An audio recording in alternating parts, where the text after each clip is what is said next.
En este tutorial aprenderás cómo solucionar el error de pantalla azul System Service Exception en Valorant. Primero abre el menú de inicio.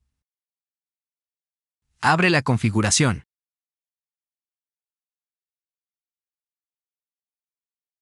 Abre privacidad y seguridad.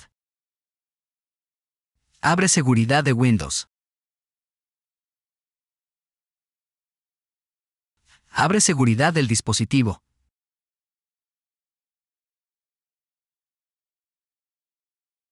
Busca la sección de aislamiento de núcleo. Haz clic a detalles de aislamiento de núcleo.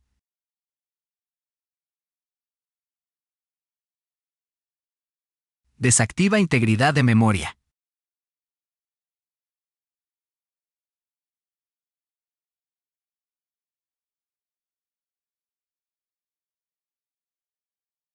Ahora reinicia para aplicar los cambios.